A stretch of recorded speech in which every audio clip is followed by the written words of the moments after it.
वरना वहीं जल के राख हो जाएगा। पर जनाब, इसमें तो बेगुनाह गांव वाले भी मारे जाएंगे। मर जाने दो सालों को। मेरी जिंदगी का मकसद ये 2 सितारे लगाकर घूमना नहीं है। मुझे कुछ बनना है, मंजिल तक पहुंचना है, और अगर उसके लिए मुझे बेगुनाह की लाशों पर से गुजरना पड़े तो मैं गुजरूंगा। आग लगा दो गांव में, और जो भी बीच में आए ढूंढ डालो। आज याद दिला दूंगा मैं जलियांवाला बाग।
ताज़ा सूत्रों के अनुसार आज सुबह 10 बजे फरीदाबाद के न्यू सिटी बैंक को कुछ आतंकवादियों ने लूट लिया है।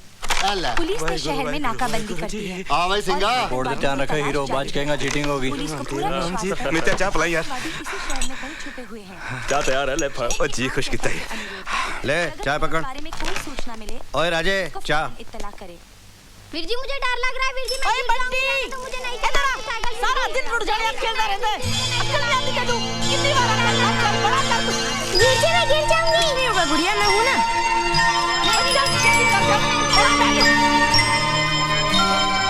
राजे क्या सोच रहा है? आतंकवाद पर कैसे रोक लगाई जाए, इस विषय पर बात करने के लिए हमारे स्टूडियो में मौजूद हैं डीआईजी जय सिंह राणा। डीआईजी साहब, जनता की शिकायत है कि कुछ मासूम लोगों ने पुलिस के जुल्म से घबराकर हथियार उठा लिए और आतंकवादी बन गए। आपकी क्या राय है? ये सरासर झूठ है, बकवास है। हाँ, मैं पूरे पुलिस फोर्स की जिम्मेदारी नहीं लेता, लेकिन जहां तक मेरा सवाल है, मैंने अपने 23 साल के करियर में आज तक कभी किसी निहत्थे के ऊपर हाथ नहीं उठाया। झूठ बोलता है, झूठ बोलता है, हत्यारा झूठ बोलता है, झूठ बोलता है,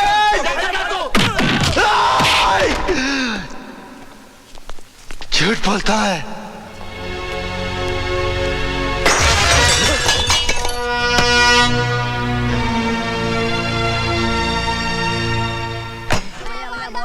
भैया बोल दो, भैया हमारी बोल दो, भैया बोल दो ना, भैया बोल दिया हमारी बोल दो।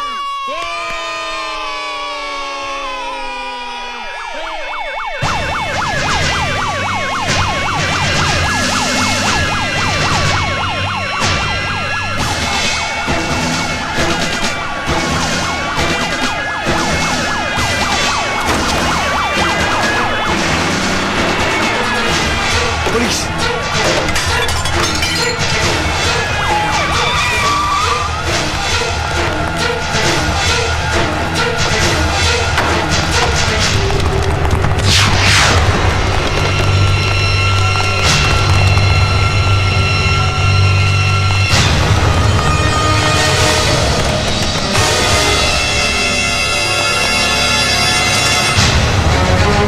मुझे पता है जिन आतंकवादियों ने कल बैंक लूटा है वो यहीं छुपे हैं। मैं 2 मिनट की मोहलत देता हूं, अपने हथियार डाल दो वरना बेमौत मारे जाओगे। तुम लोग बच रहे। पुलिस फोर्स बहुत ज्यादा है, हमारे पास गोलियां बहुत कम है, हमें ज्यादा देर तक रोक नहीं पाएंगे। मैं आगे से कवर करता हूँ, तुम लोग पीछे से भागो। और तू मेरी फिक्र मत कर। मैं तुम्हें आखिरी वार्निंग दे देता हूं, अपने हथियार फेंक दो।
फायर।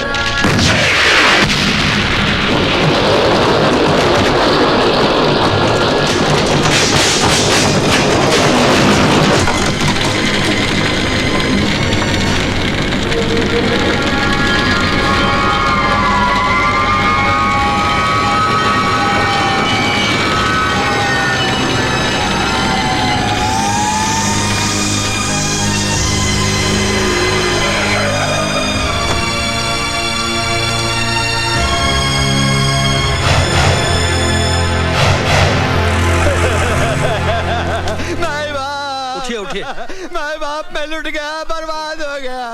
मेरी 4 साल की लड़की इस आग में जलकर राख हो गई। मैं क्या करूं? कैसे लगी ये आग? ये आग कैसे लगी? अब क्या बताएं हुजूर, 6-7 आतंकवादी इस घर में छुपे थे। पुलिस ने उन्हें पकड़ने के लिए पूरी बस्ती में आग लगा दी। आतंकवादी तो मारे गए, लेकिन साथ में बस्ती के 4 लोग भी मारे गए। ये कैसा इंसाफ है सरकार? हमने तो कोई गुनाह नहीं किया। अब तो एक ही रास्ता बचा है, हम अपना घर-बार छोड़ के कहीं और चले जाएं। कहीं नहीं जाएंगे आप। ये घर आपका है, ये जमीन आपकी है, ये मिट्टी आपकी है। अपनी माँ को छोड़कर जाएंगे आप? बंद कर अपना भाषण। ये जमीन हमारी है, ये मिट्टी हमारी है। अगर ये मिट्टी हमारी है तो हमें यहाँ जीने क्यों नहीं देते चैन से? तू उस वक्त कहाँ था जब इसी मिट्टी से बने इंसानों को मिट्टी में दफन किया जा रहा था? हमारी आंखों के सामने हमारे अपने जलकर राख हो गए। तूने कभी अपनी औलाद को जिंदा जलते हुए देखा है? मैंने देखा है, मैंने देखा है। अरे एक माँ अपने बच्चे को मरने के बाद भी जलते नहीं देख सकती, और मैंने उसे आए उसके बदले मैं क्यों नहीं मर गई? मैं क्यों नहीं मर गई? माँ जी मुझे मारिए, मुझे और मारिए माँ जी। अगर मुझे मारने से आपका थोड़ा भी गम दूर होता है तो मैं अपने आप को भाग्यशाली समझूंगा। तू मेरा दर्द कम करना चाहता है ना, तो उन्हें क्यों नहीं समझाता? छोटे छोटे बच्चे हैं, हथियार उठाए घूमते हैं। क्या चाहते हैं वो? क्यों एक दूसरे की जान के दुश्मन बने हैं? तू उन्हें समझाएगा ना? मैं वादा करता हूँ माँ जी, मैं उनके पास जाऊंगा। हमारे अपनों के पास जो किसी वजह से हमसे नाराज हो गए हैं, रूठे हुए भाइयों को मनाऊंगा। और जब तक वो अपने घर वापस ना लौटे, मैं अपने घर वापस नहीं जाऊंगा।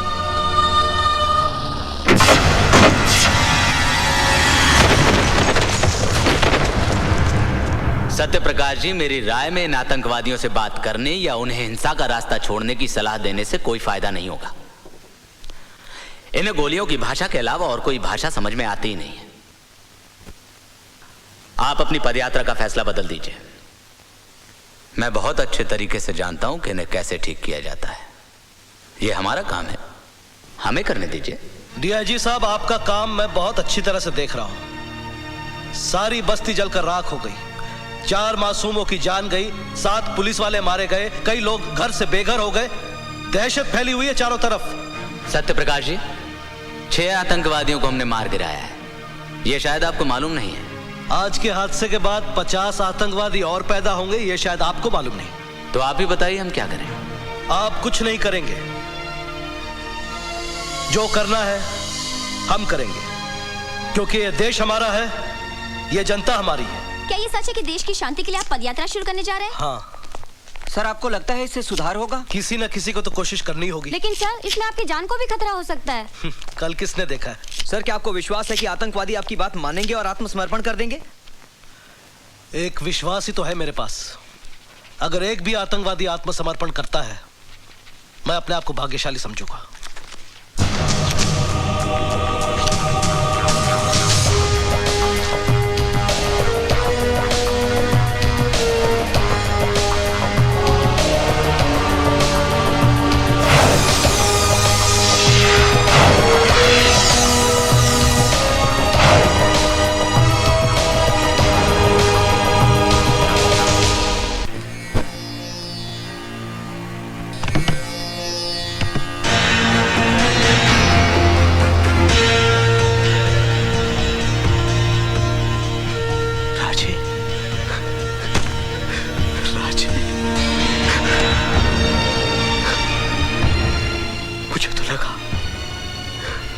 तू भी अपने साथियों के साथ मर कब गया?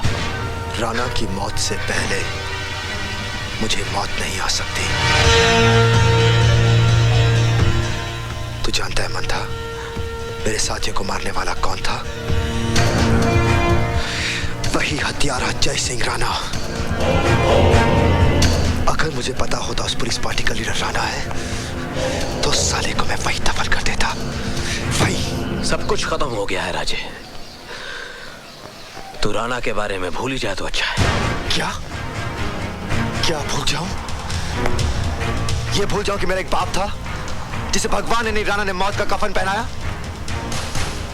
ये भूल जाऊं कि मेरी एक मां थी जिसका दूध आज भी मेरे रगों में खून बनकर दौड़ रहा है। ये भूल जाऊं कि मेरी बहन ने मेरी कलाई पर राखी बांधते वक्त मुझसे कसम ली थी कि मैं उसकी हिफाजत करूंगा। ये भूल जाऊं कि जिस उम्र में इन हाथों में खिलौने होने चाहिए थे, उस कमीने ने ये बंदूक थमा दी। नहीं भूल सकता, कुछ नहीं भूल सकता। तू चाहता कि मैं भूल जाऊं तो थाम ये बंदूक और उतार दे इसका सारा जहर मेरे सीने में।